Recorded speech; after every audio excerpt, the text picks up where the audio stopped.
So I could be pretentious and say I don't like them, but I could also just be like, man, they just destroyed the shit out of France. No, England. They destroyed England, right? They blew the living hell out of it. Like everything's melting because of green particles. And then you have an underwater submarine fight? Give me that. I'll take a submarine fight any day of the week. Like, where are you building these submarines? Let's watch more of that. I mean, it's just, yeah, I dig that. I like it. And I like the cast. I don't know, man. I like Marlon Wayans as action hero. I thought that was cool. No. What do you like his films? And I think generally I like them, though I think the Mummy stuff is really the high point. Oh, yeah, definitely the best. Yeah, and I do remember watching The Adventures of Huck Finn when I was very young and pretending to be sick. I stayed home from school on a Wednesday. Oh, Mom, I'm sick. Can we rent a movie?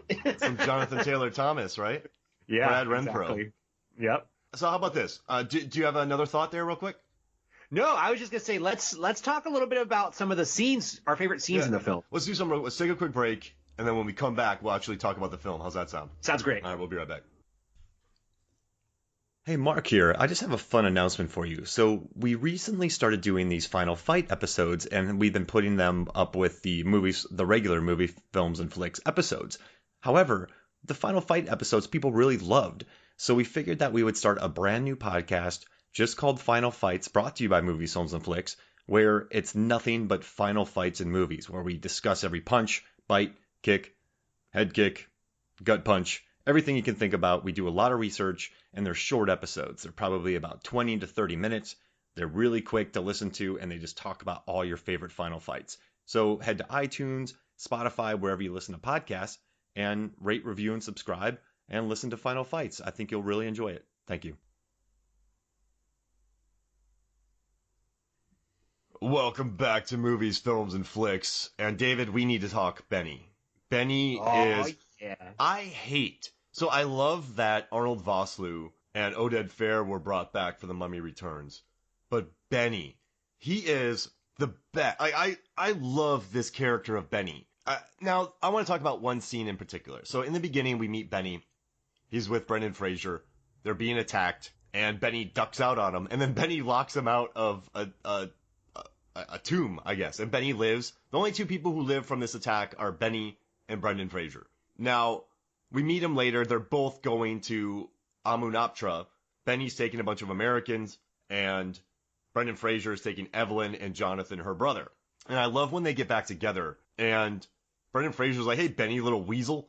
And he's like, I'm gonna crush you. And then Benny's like, what about my kids? I don't have kids. He's like, well, maybe one day I will. That was ad-libbed. That was made up. That's amazing. Isn't that? It's so good. I love that, but one day I will. Now, my favorite, though, line in this movie is when, after the sand pyramid, they're kind of spit out on the ground, Benny is talking to Imhotep. And after the big sandstorm, all that knocks down the airplane, good visual gag. But I loved it when Benny said, I love the whole sand wall trick. Beautiful, bastard. That makes you like him, right? Because he doesn't like him, the mummy. He wants to survive. Yeah, and he's incredibly consistent throughout the entire film. Well, he's just like, I want to survive, and I want some money. But the one thing I maybe didn't like is when they go back for Mr. I have his name here. When they go back for Mr. Let's see, I have his name. The Egyptian Burns. Scientologist? Mr. Burns. When his tongue and eyes are already gone. The mummy already has his tongue and eyes. Yeah. When they go back for him, Benny is mean. He's very mean. He's going to take your eyes, your mouth. He's going to finish the job. Like, he was almost relishing the death of this man. And he's very cruel. That didn't seem very Benny-esque to me. I don't know. Did you feel like that one moment was a little out of character?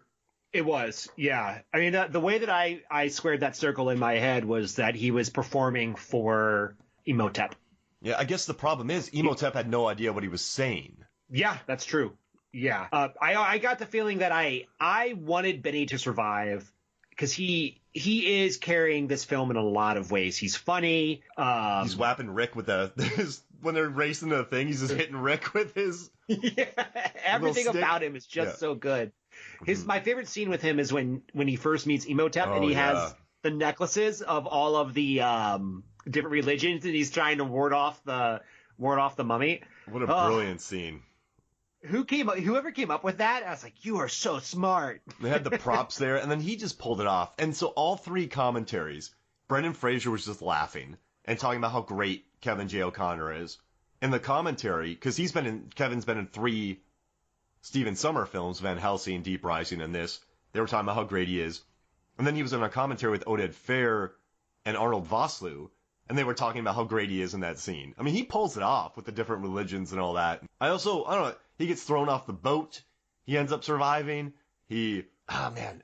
And then when he dies, I hate it. I want him back. We never see him die, right? So maybe he's out there. Yeah, or maybe he becomes a mummy. Ooh. That's the fourth film. Benny comes back as the mummy.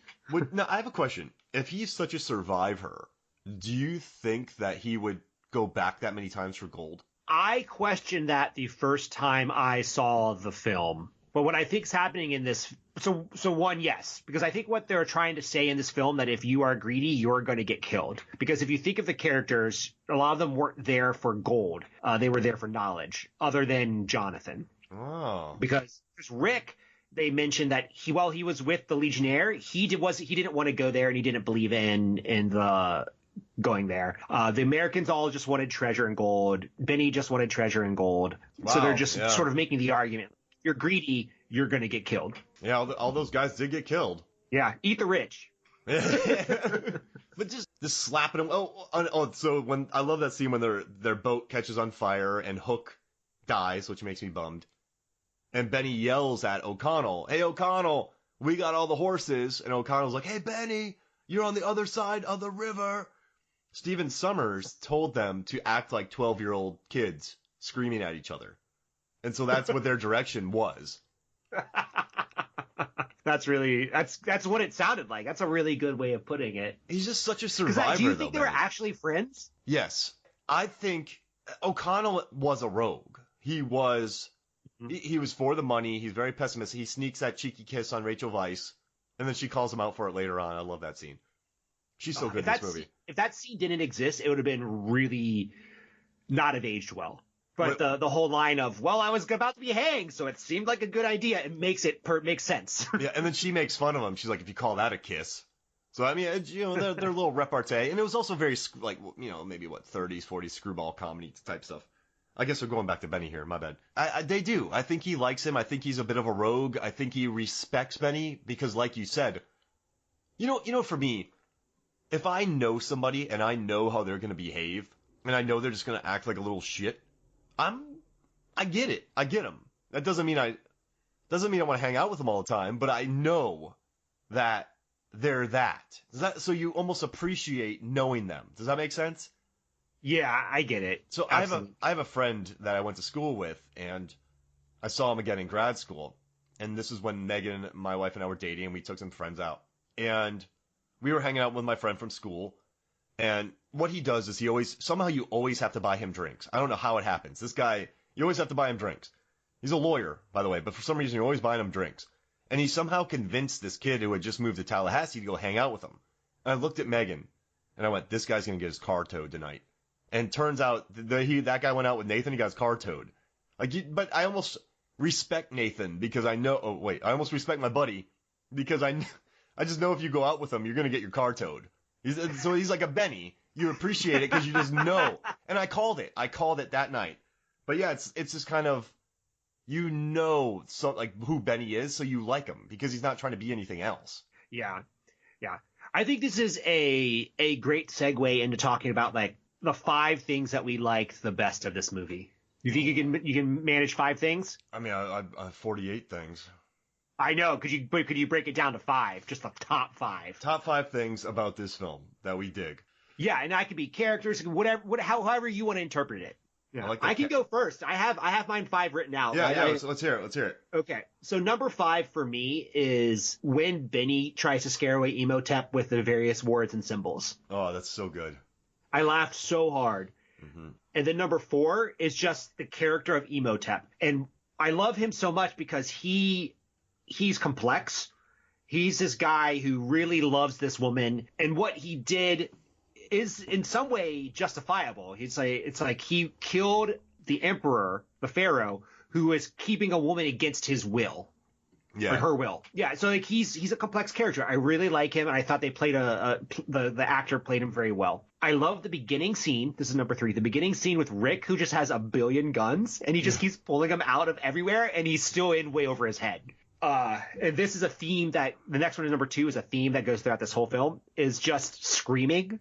Oh yeah. Everyone, including cats, are screaming at each other, and it's a motif that I find hilarious because they just keep making callbacks. And it comes back to haunt Rick when he screams at the soldier mummies. Yeah, the tomb guards. And then I think number 1 for me is Evie's library disaster. Oh my gosh. It's a disaster. I laughed so hard when I first saw it. Oh yeah. And one of the few things I read about this film was that they did that in 1 take because if they had to do it in 2, it would have taken them a whole nother day. Yeah, Stephen Sommers like that. He broke down the cost of how much it would have done if they had to do a second take, and they nailed it. But if you look really close during that thing, you can see a male stuntman on the ladder with a wig. Really? Yeah, it's pretty funny that they pointed that out. All right, so I had a little bit of time here. One of my random parts in this movie is when Ardith and O'Connell are pulling the rocks out of the way, and Jonathan's like, "Put your back into it, hurry up, come on." And then they both just stop and look at him. And then that's what I like about this movie is that it's silly. There's a scene in this film where they're just moving rocks and a guy's telling them to hurry and they turn around and look at him. I like that. I also really love the sound design when they first get to the Hamunaptra and the Americans and Evie's team, they surprise each other and they all pull their guns on each other. And then they put their guns on, then they pull their guns again, and then they pull their guns again. If you listen to the sound design, it's synced perfectly. And so the editor and director were really pleased with that as well. I love that scene. I love when he tells the warden who comes with it, because Evie saves O'Connell's life. I guess we should say this. They get him out of prison. But I love when he's like, 100 pounds. He's like, I'd pay 100 pounds to watch him die. But I like the scene where Rick stops and the warden's like, what should we do when the boat's on fire? And Rick says, stay here, wait for help.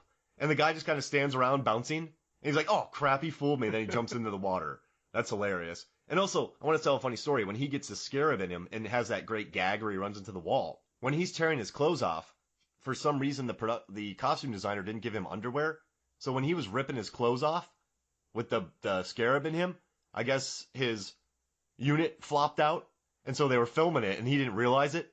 And then they did it again. The same thing happened. So everyone, all 3 commentaries, they were joking around about that. I thought that was pretty funny.